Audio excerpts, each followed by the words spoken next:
हर महादेव की जय। शिव महापुराण कथा की जय। आज नागेश्वर ज्योतिर्लिंग के कथा करेंगे। नागेश्वर ज्योतिर्लिंग 10वां ज्योतिर्लिंग है। नागेश्वर ज्योतिर्लिंग। दारुका एक राक्षसनी थी। दारुका एक राक्षसनी थी। वो बहुत लोगों को तंग करती थी और उनको गिरजा के गिरजा माता पार्वती का उनका भक्त थी। जो दारुका राक्षसनी थी वो माँ के परम भक्त थी। वो जो भी माँ से कहती थी माँ वही सुनते थे दारुका का। एक दिन दारुका बहुत ज्यादा सब लोगों को तंग करने लगा, मनुष्य को मार मार के खाने लगा। वहां के लोग गए ऋषि के पास।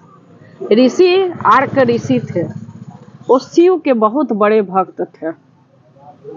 शिव के बहुत बड़े भक्त थे। शिव के बहुत बड़े वो भक्त थे। तो सब लोग उन्हीं के पास गया और बोला कि हे प्रभु आप मुझे बचा लीजिए। आप नहीं बचाइएगा तो दारुका खा जाएगी। हम सबको पूजा भी नहीं करने दे रही है, खाने भी नहीं दे रही है। दारुका सबको खा रही है।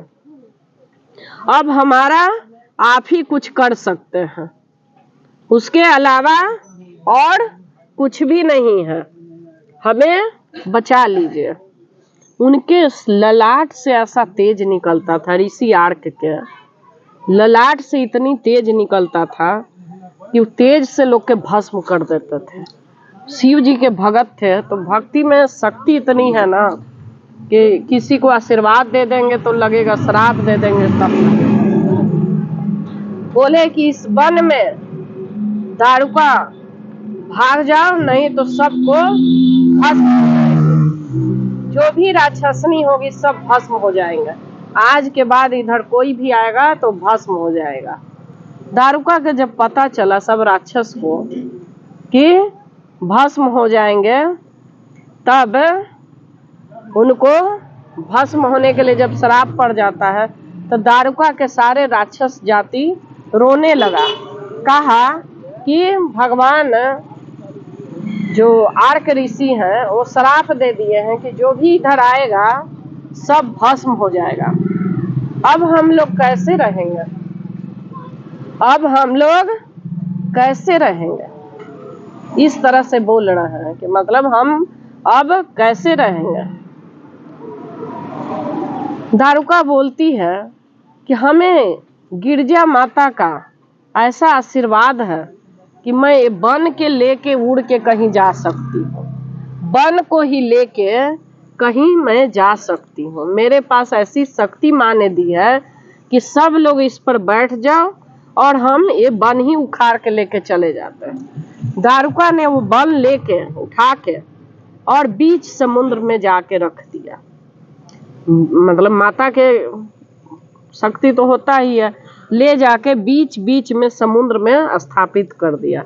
समुद्र में जो भी नाव चलती थी, जो बैस बनिया जो थे, वो जो भी सामान लाते थे उसको पकड़ पकड़ के आदमी को वहीं कारागार बना दिया। उसी में डाल के लोग खाते थे बनाकर, मांस मदिरा जो भी, उसी से भरण पोषण करने लगे।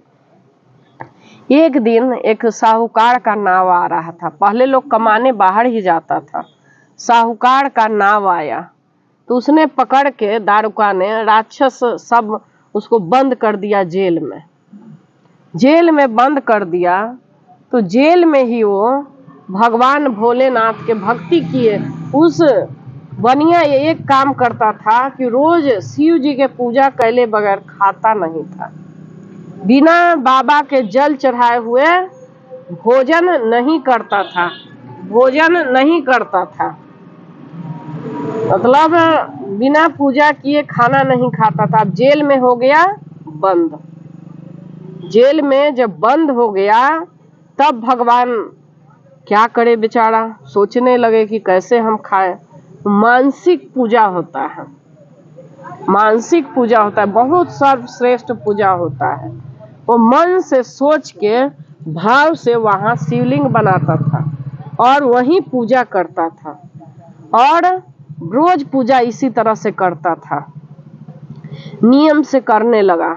तो एक दिन वो जाके कहता है दारुका के पति को, सब राक्षस, कि वहां एक सुंदर सा पुरुष आके उनका कुछ लेता है जब वो पूजा करते हैं।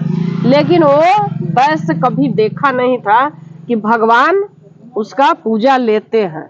लेकिन राक्षस देख के उसके जाके पति से बोल दिया।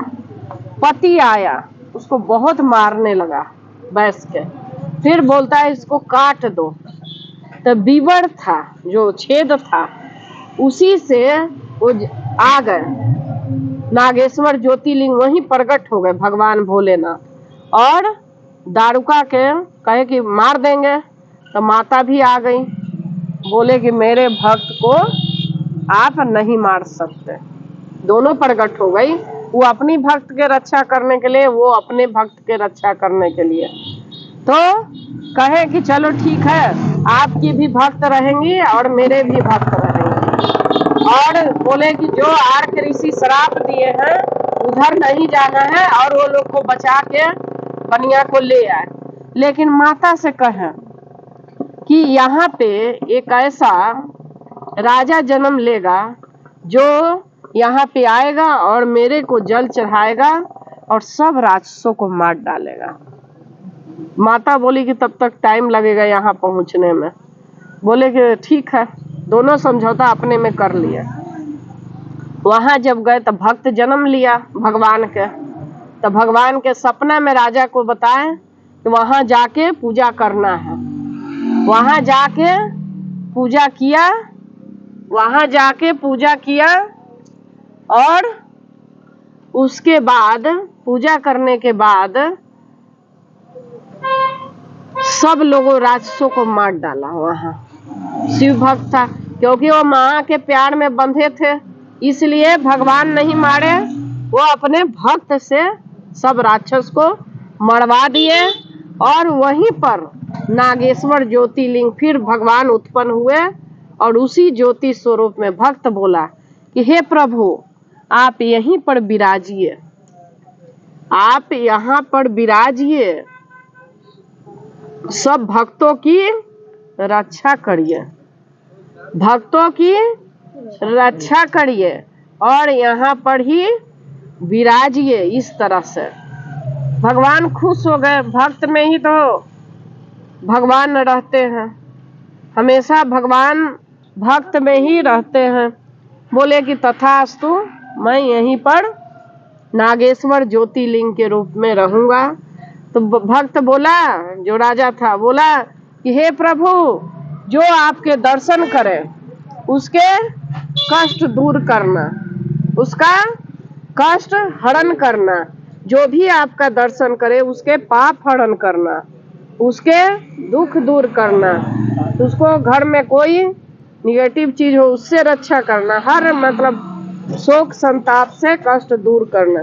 भगवान बोले कि तथास्तु, जो भी आएगा उसकी वैसी ही मनोकामना पूरी होगी। इस तरह से कह रहे हैं भगवान। और ज्योति के स्वरूप नागेश्वर ज्योतिर्लिंग वहीं स्थित हो गया और भगवान वहां से उसी में ज्योतिर्लिंग में समा गए। नागेश्वर ज्योतिर्लिंग की जय, हर हर महादेव की जय, शिव महापुराण की जय।